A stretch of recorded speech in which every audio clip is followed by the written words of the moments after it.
Good morning મિત્રો. ગઈકાલે આપણે રાસાયણિક સમીકરણ કેવી રીતે બનાવવું અને એનું તટસ્થીકરણ એટલે કે બંને બાજુએ પ્રક્રિયકો અને નિપજોમાં રહેલા તત્વોની સંખ્યાને તટસ્થ કરવું એટલે બંને બાજુ સરખી કરવી કેવી રીતે એ સમજી ગયા. ત્યાર પછીનો આપણો જે ટૉપિક છે એ છે રાસાયણિક પ્રક્રિયાના પ્રકારો. હવે રાસાયણિક પ્રક્રિયાના પ્રકારો મુખ્યત્વે 4 છે. રાસાયણિક પ્રક્રિયાના પ્રકારો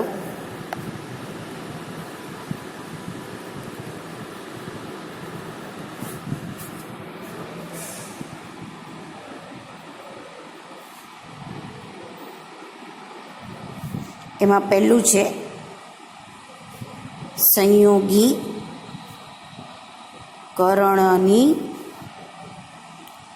પ્રક્રિયા. એમાં પહેલી રાસાયણિક પ્રક્રિયા છે એ છે સંયોગીકરણની પ્રક્રિયા. આપણે એનું સામાન્ય અર્થ કાઢીએ તો સંયોગીકરણ એટલે એવું થાય કે કોઈ 2 કે 2થી વધારે ઘટકોને ભેગા કરવા એટલે કે એનું સંયોજન કરવું એને સંયોગીકરણ કહેવાય. તમારી ટેક્સ્ટબુકનું ઉદાહરણ લઈએ, કાર્બન વત્તા ઓક્સિજન કાર્બન ડાયોક્સાઇડ. તો આમાં કાર્બન અને ઓક્સિજન બંને અણુનું સંયોજન થયું તો આ ઘટકને શું કહેવાય? CO2 carbon dioxide. તો આ થયું સંયોગીકરણની પ્રક્રિયા. એવી જ રીતે બીજું ઉદાહરણ જોઈએ તો જેમાં હાઇડ્રોજન વત્તા ઓક્સિજન બેલેન્સ કરવા માટે આગળ 2 લગાડીએ છીએ, 2H2O. તો એમાં હાઇડ્રોજન વાયુ છે, ઓક્સિજન વાયુ છે અને આ તમને પ્રવાહી સ્વરૂપે મળે છે પાણી. તો આ થયું સંયોગીકરણની પ્રક્રિયા. તો આ ઉદાહરણ સાથે આપણે કહેવું હોય તો કહી શકાય કે જ્યારે 2 કે 2થી વધારે પ્રમાણમાં જે તત્વો છે કે પદાર્થો છે એ સંયોજાઈને નવી નિપજનું નિર્માણ કરે તો આ પ્રક્રિયાને કહેવાય છે સંયોગીકરણની પ્રક્રિયા. આ જ ઉદાહરણ તમારી ટેક્સ્ટબુકમાં આપેલું છે. આવી જ રીતે બીજું ઉદાહરણ છે CH4 એટલે કે મિથેન. આને કહેવાય છે મિથેન, જેનું ઓક્સિજન સાથે એટલે કે ઓક્સિજનના 2 અણુ સાથે પ્રક્રિયા કરતાં CO2 વત્તા 2H2O તટસ્થ થઈ ગયેલી રાસાયણિક પ્રક્રિયા લખી છે અહીંયા. એટલે કે મિથેન વાયુ વત્તા ઓક્સિજન આ બંનેનું સંયોજન થયું. આ સંયોજનના આધારે શું મળે છે તો કે કાર્બન ડાયોક્સાઇડ અને પાણી. તો આ સંયોજનો દ્વારા તમને નવી નિપજ મળી તો આ પ્રક્રિયાને કહેવાય છે સંયોગીકરણની પ્રક્રિયા. બરાબર છે. તો આ પ્રથમ એનો પ્રકાર થયો સંયોગીકરણ. આ સિવાય તમારી ટેક્સ્ટબુકમાં બીજી સંયોગીકરણની જે પ્રક્રિયા આપી છે એ છે ગ્લુકોઝ સાથે ઓક્સિજનનું સંયોજતા કાર્બન ડાયોક્સાઇડ, પાણી અને ઉર્જા આ 3 વસ્તુ મુક્ત થાય છે એવું અહીં કહેવા માંગે છે. એટલે કે આપણા શરીરમાં જે પ્રક્રિયા થાય છે અહીંયા તમે જોઈ શકો છો કે કાર્બોદિત પદાર્થનું વિભાજન થઈને ગ્લુકોઝ મળે છે. બરાબર છે. આપણે ધોરણ 9ની અંદર પ્રયોગ દરમિયાન મેં તમને કીધેલું ગળ્યા કાર્બોદિત પદાર્થ. બરાબર. આ જે ગળ્યા કાર્બોદિત પદાર્થ છે અથવા તો કોઈ પણ પ્રકારનો કાર્બોદિત પદાર્થ છે એ વિભાજન થઈને ગ્લુકોઝમાં એટલે કે શર્કરા, બરાબર, શર્કરામાં પરિણમે છે અને ઓક્સિજન સાથે સંયોજાઈને આપણને ઉર્જા પૂરી પાડે છે. આ આપણે ધોરણ 9માં પ્રયોગ દરમિયાન ભણી ચૂક્યા. આ જ રાસાયણિક પ્રક્રિયા સ્વરૂપે તમને અહીં દર્શાવ્યું છે C6H12O6 જે ગ્લુકોઝનું અણુસૂત્ર છે. ઓક્સિજન સાથે સંયોજાઈ કાર્બન ડાયોક્સાઇડ વત્તા પાણી વત્તા ઉર્જા આ 3 વસ્તુ આપણા શરીરમાંથી ઉત્પન્ન થાય છે આ રાસાયણિક પ્રક્રિયા દરમિયાન. તો આ રાસાયણિક પ્રક્રિયા થઈ સંયોગીકરણની કે કાર્બોદિત પદાર્થમાંના ગ્લુકોઝ સાથે સંયોજન પામીને ઓક્સિજન આપણને આ વસ્તુઓ આપે છે. આ સિવાયની બીજી જે પ્રક્રિયા છે એ આપણે પ્રયોગશાળામાં કરી શકશું. એ છે વિઘટનની પ્રક્રિયા. એનું નામ છે વિઘટનની પ્રક્રિયા. બીજો પ્રકાર છે વિઘટન ની પ્રક્રિયા વિઘટન શું વિઘટન એટલે શું?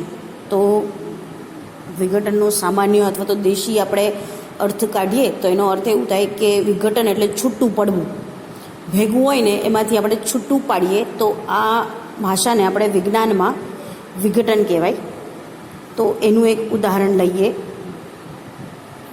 તો કે તમારી ટેક્સ્ટબુક પ્રમાણે જઈશું. ફેરસ સલ્ફેટ FeSO4, આમાં ફેરસ, સલ્ફર અને ઓક્સિજન એમ સંયોજાઈને ફેરસ સલ્ફેટ બને છે. એ છે ઘન સ્વરૂપે. હવે એને આપીએ છીએ ગરમી, એને બીજી ભાષામાં કહીશું ઉષ્મા. ઉષ્મા આપતા Fe2O3 એટલે કે ફેરસ ઓક્સાઇડ, અને શું કહેવાય છે? ફેરિક ઓક્સાઇડ વત્તા SO2 સલ્ફર ડાયોક્સાઇડ અને SO3 સલ્ફર ટ્રાયોક્સાઇડ. બરાબર. ડાયોક્સાઇડ એટલે હવે અહીંયા ડાઈ એટલે કે 2 અણુ, ટ્રાઈ એટલે કે 3 અણુ, મોનો એટલે કે 1 અણુ. આ વારંવાર આ વાક્ય આ શબ્દનો અર્થ થશે આ પ્રકરણ દરમિયાન અથવા તો કેમિસ્ટ્રીમાં ભણીએ છીએ ત્યારે, જેમાં મોનો એટલે 1 અણુ, ડાય એટલે 2 અણુ અને ટ્રાય એટલે 3 અણુ. હવે અહીં તમે જોઈ શકો છો સલ્ફર 2 અણુ છે એટલે એને વંચાશે સલ્ફર ડાયોક્સાઇડ. અહીંયા સલ્ફરના 3 અણુ છે એટલે એને વંચાશે સલ્ફર ટ્રાયોક્સાઇડ. બરાબર. આનું નામ છે ફેરિયમ સલ્ફેટ. શું છે? Ferrous sulphate. શું નામ છે? Ferrous sulphate. અને એને ઉષ્મા ઉર્જા આપીએ એટલે કે ગરમ કરીએ અથવા તો ગરમી આપીએ તો એ ફેરિક ઓક્સાઇડ એટલે ઓક્સાઇડમાં રૂપાંતર થાય છે. આ સિવાય 2 પ્રકારના વાયુ ઉત્પન્ન થાય છે, જેને SO2 અને SO3 સલ્ફર ડાયોક્સાઇડ અને સલ્ફર ટ્રાયોક્સાઇડ એનું નામ આપવામાં આવ્યું છે. તો આ પ્રક્રિયાને કહેવાય છે વિઘટનની પ્રક્રિયા. એનું બીજું ઉદાહરણ જોઈએ આપણે. એ છે ચૂનાનો પથ્થર CaCO3. આ છે ઘન સ્વરૂપે એટલે કે સોલિડ. CaCO3 એને કહેવાય કેલ્શિયમ કાર્બોનેટ. CaCO3 જેને કહેવાય છે કેલ્શિયમ કાર્બોનેટ એટલે ચૂનાનો પથ્થર. એને આપણે ગરમી આપીએ છીએ, ઉષ્મા આપીએ છીએ, જેને કારણે કેલ્શિયમ ઓક્સાઇડ વત્તા CO2 કાર્બન ડાયોક્સાઇડ આ 2 વસ્તુ વિઘટન થઈને આપણને મળે છે. એટલે કેલ્શિયમ કાર્બોનેટને આપણે ઉષ્મા ઉર્જા આપીએ એટલે કે ગરમ કરીએ તો એમાંથી કેલ્શિયમ ઓક્સાઇડ એટલે કે CaO અને કાર્બન ડાયોક્સાઇડ એટલે કાર્બન ડાયોક્સાઇડના ગેસ સ્વરૂપે આપણને મળે છે. તો આ થઈ વિઘટન માટેનું ઉદાહરણ. આ બંને ઉદાહરણ તરીકે તમે લખી શકો. આ સિવાય તમને કોઈ અણુસૂત્ર આવડતું હોય કે જે રાસાયણિક પ્રક્રિયા દરમિયાન પાણી અથવા તો ઉષ્મા અથવા તો કોઈ પણ વાયુ ઉત્પન્ન કરે છે એ પણ તમે લખી શકો છો. પણ આ છે તમારી ટેક્સ્ટબુકના ઉદાહરણ. પછીની જે રાસાયણિક પ્રક્રિયા છે, 1 મિનિટ, આ સિવાય બીજી એક તમારી ટેક્સ્ટબુકમાં આપેલી છે એ એક રાસાયણિક પ્રક્રિયા જોઈએ આપણે, જેની અંદર એક લેડ નાઇટ્રેટને ગરમ કરવાનું છે અને નાઇટ્રોજન ડાયોક્સાઇડ એમાંથી ઉત્પન્ન થાય છે. લેડ નાઇટ્રેટ એટલે કે એક પ્રકારનું ઘટક છે અથવા તો કહી શકાય સંયોજન છે તત્વનું. આ સંયોજનને આપણે ઉષ્મા ઉર્જા આપતા એ ઓક્સાઇડમાં, વાયુમાં અને ઓક્સિજન સ્વરૂપે વાયુ એમ 3 નિપજ તરીકે તમને વસ્તુ આપે છે. એ અહીંયા છે તમારા પેજ નંબર 9 ઉપર. આ છે અણુસૂત્ર લેડ નાઇટ્રેટ જે ઘન સ્વરૂપે છે. એને આપણે ગરમી આપતા ધાતુના ઓક્સાઇડ બને છે. નાઇટ્રોજન ડાયોક્સાઇડ NO2 અને ઓક્સિજન એમ કરીને 3 બીજી નિપજ ઉત્પન્ન થાય છે. આ છે વિઘટનની પ્રક્રિયા. બરાબર. આ સિવાય એક પ્રવૃત્તિ આપી છે જે તમે વાંચીને સમજી શકો છો. બરાબર. તમે અહીં પ્રયોગ દ્વારા પણ આપણે લેબોરેટરીમાં સમજાવવામાં આવે છે આ બધી પ્રક્રિયાઓ, પણ છતાં એક વખત તમે એ પ્રક્રિયાઓને અથવા તો એ પ્રયોગોને તમે વાંચી જઈ શકો છો, જેથી કરીને તમને ઉદાહરણ વધુ દ્રઢપણે સમજી શકો. ત્યાર પછીની જે રાસાયણિક પ્રક્રિયાનો પ્રકાર છે એ છે વિસ્થાપી પ્રક્રિયા.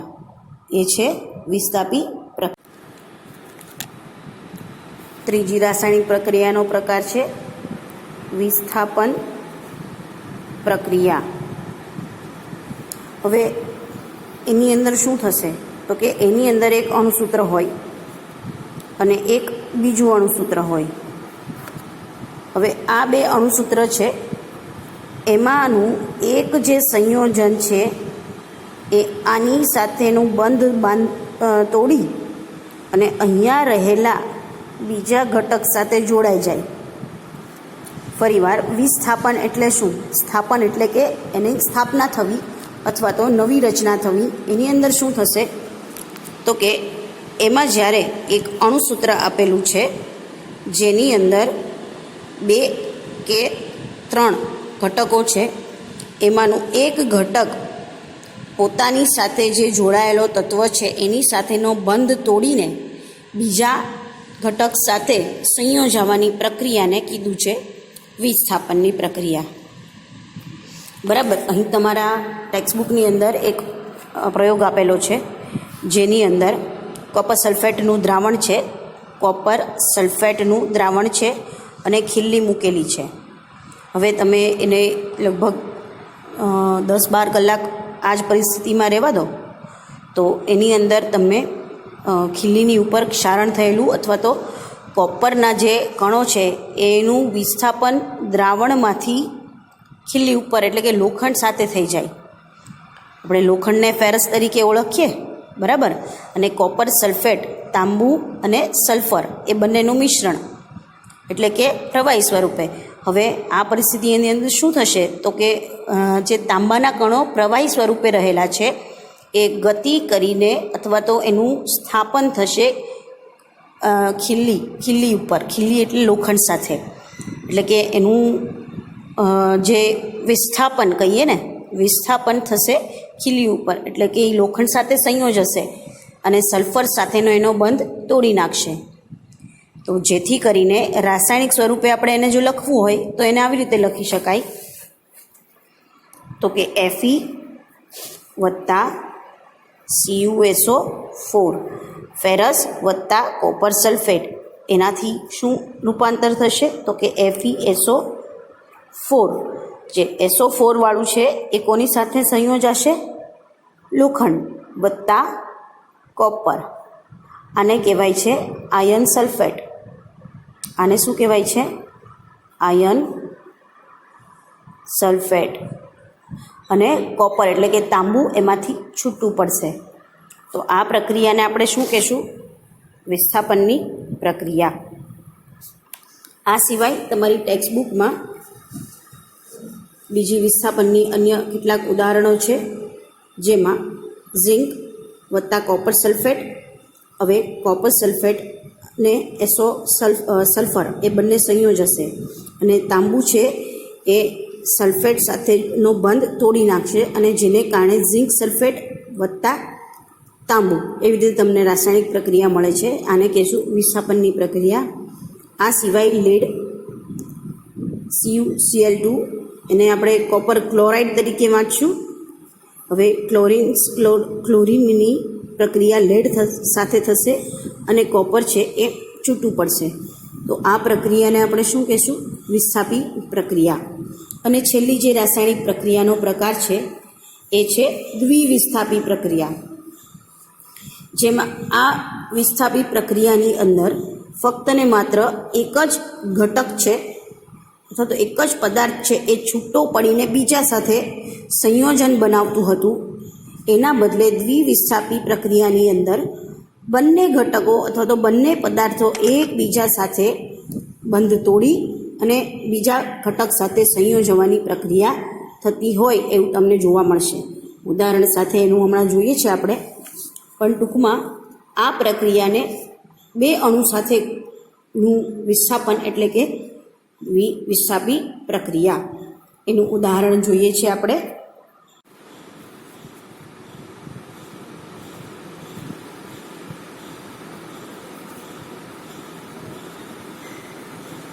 દ્વિવિસ્થાપી પ્રક્રિયા. સોડિયમ સલ્ફેટ Na2SO4 વત્તા barium chloride, it gives us